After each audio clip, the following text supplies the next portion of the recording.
So as we saw in the last video, the JavaScript and the jQuery to make this particular website work is really not all that difficult to implement. And the code itself can be tricky if you're not used to working with jQuery.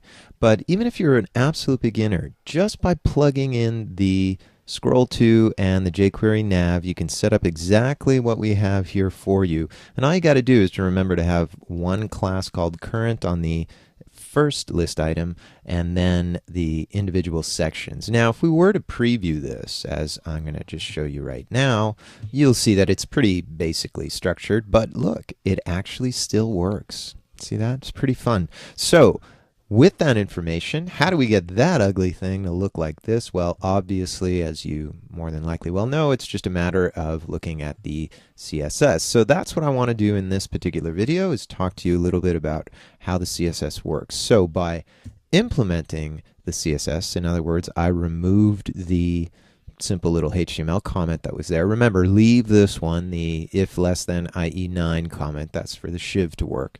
So it's just that top portion. And now that that's done, if I were to save this, or here in Dreamweaver, I can even show you in the design view, you'll see, oh wow, look at that, pretty much exactly what we were looking at. Now, one other thing that I've done in order to make this look a little bit better is to include a couple of extra paragraphs here. And you'll see that those paragraphs are actually in place. It makes it a little easy for me to keep this thing at a good size and allow us to scroll through the information. And as you can very well notice, here I'm in Dreamweaver, so that's not going to show up. But if I were to preview this in the browser, now you'd be able to see exactly what we had initially. So that's your progress file, and that's the way it's looking. Now, how do we get it to do what it's supposed to do? So what I really want to be looking at is, how is this thing staying where it's supposed to, and what are some of the other elements that are in place to make this file look like this one here. So let's go back to our editor, and you'll notice that here we will talk a little bit about what the individual scroll item classes do, why we have a section 1 ID. Well, we already know why we have a section 1 ID with regards to the scroll to, right? We got to scroll to a specific ID information. And the scroll item here is all about what we're going to be doing with our nav. So within the header scroll item class, that's where the nav is located. So let's go to our style.css and let's see what's going on in here. All right, well, in this example, we have the HTML5 display rule where we're putting these things in block level elements. You'll notice that I've included a new @fontface property here, and it is for the font family called Lee Gothic Regular. That's a font that you can download off of Font Squirrel, just like we did in some of the other ones earlier in our videos. The body has a background color, and it can have a background image. In this case, I'm using a background image so that I don't necessarily need one for the first and the bottom section. I'm actually using the same one here in the first and the bottom section. Now, if you remember, and I'm just going to show you the very simple little sketch that we had initially.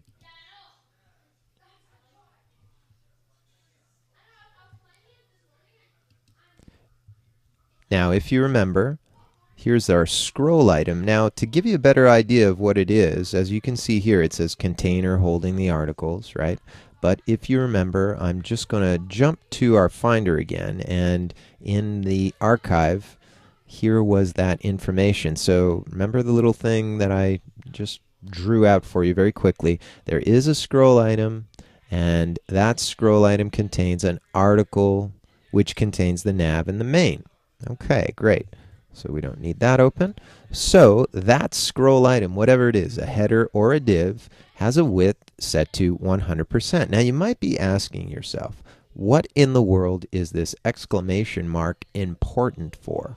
And basically what that does is, it's a simple little trick to say, listen, regardless of what's happening afterwards with relation to the width of this scroll item, I want you to always keep it at 100%. So in other words, by saying 100% important, as I've done here, with the exclamation mark, it's saying ignore every other width for scroll item or anything else in that case. And all I really want you to pay attention to is the 100%.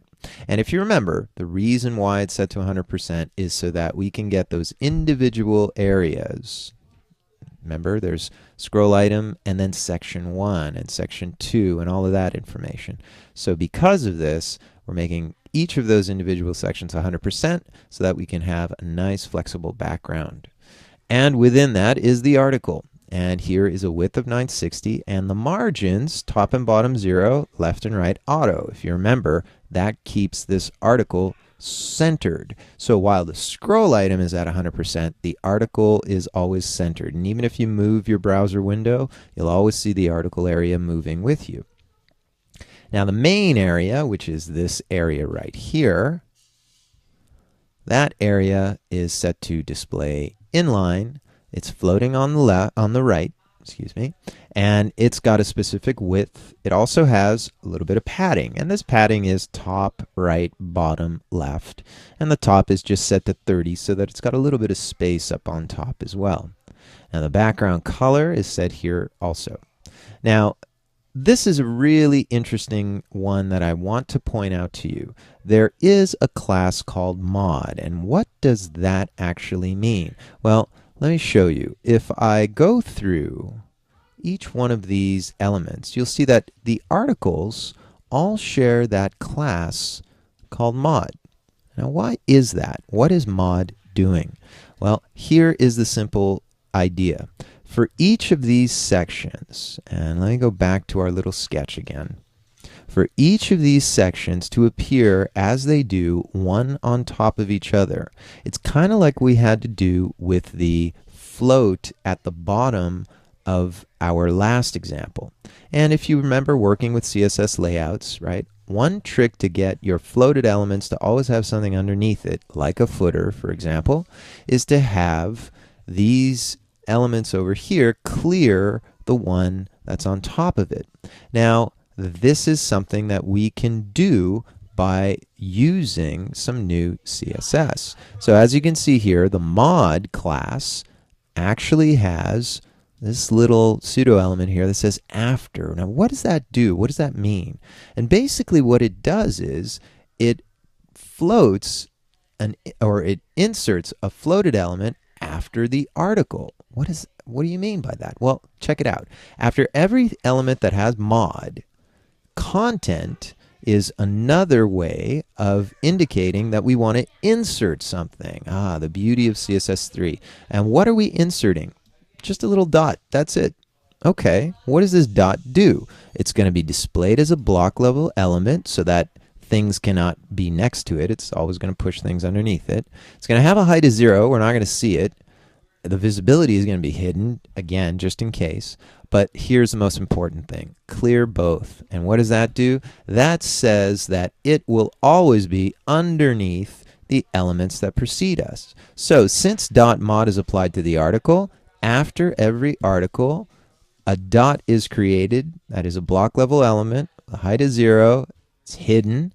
And it clears everything on top of it. And that is what makes this whole thing work really well. So this is a wonderful little feature that you can use to allow you to not only create content dynamically using CSS, that's pretty amazing, but control what comes after every single element that shares this particular class. It's really beautiful. All right, so now that you've got that in place, how do we get the nav to stay where it does? Well, let's check it out. Nav's got a background image, and that's the big logo. And it's set not to repeat. And I was just experimenting with a background color here, but you can remove that completely. We don't need it. Here is a width of 255. It's floating on the left. It's displayed in line, meaning, we could have two things next to each other, much like by default, an image is in line or a link is in line. However, the position, even though it's floating left, the position is set to fixed. And because of that, it is always going to be fixed 30 pixels from the top with a padding. Why 270 on the top? Because the logo is pretty big, so I want to push down all the links 270 pixels, and you could increase this if you want to push it down even more, and the rest is just set to 0.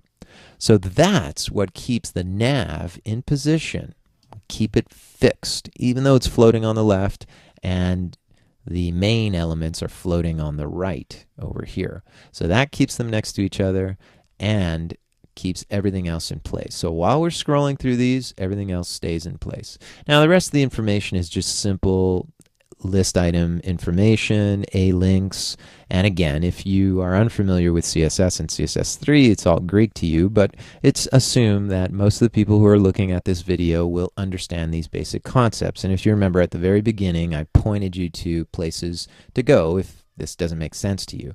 However, at this particular moment in time, I can just show you, this is the hover state, but do remember we had a class called current, and let me just remind you of that, right?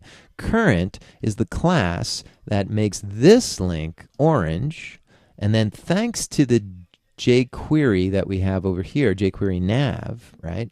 There's a little bit of JavaScript that says when section 2 comes into view, remove this class from the first list item and place that class on the second, and then the third, and fourth, and fifth, and that keeps our little scrolling content going. So check it out. Here, when we look at current, we can see that the background color is going to be that orange color, and it also will have a border radius. I put little border radiuses around those links so that they will be, a little bit more appealing. Now, the only other thing that I got going on here, there is some information here that I've commented out, and actually you don't even need that in here. I'll just remove that while I am here. And the only other information you need is, remember, we have individual IDs, one for section 1, 2, 3, and 4. I've removed the one for section 5 here. Now, you could experiment with different BGs 1 through 5, but I'm using 4 for the first and second information here. I've got BG3, BG2, and then I sort of went back in the opposite direction. You'll notice 5 doesn't have one here because I've commented it out, but what it's using instead is the one that I've used for the body, which happens to be number 4, the same one that we were using at the beginning here. So if you wanted to change this, you certainly could, or you could just set the original body to have a different one as well. You could try BG1 if you like that one better.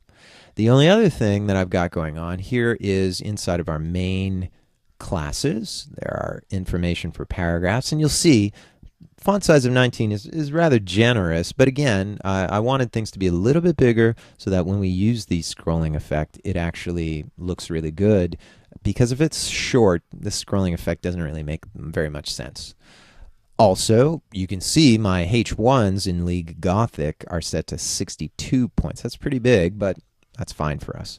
And the navigation H1 is also set to 62 League Gothic, but again, I don't really need that in place here. But just in case, you can use that as well if you wanted to. So that's the CSS for this particular example. And once you hook it up, as I've done here, you'll have a really nice example that looks very much closer to what I had shown you in the original. And you've got your nice little rollover elements. When we scroll, you've got your CSS that's highlighting this class called current and taking it off of the previous, putting it on here. In order to get these sections to float the way I want them to, remember, there's that after pseudo class, which is just great. A nice little trick that we can use. So that's about it. Hope you enjoyed the one-page slider, and hope you'll come back for more Killer Sites video tutorials.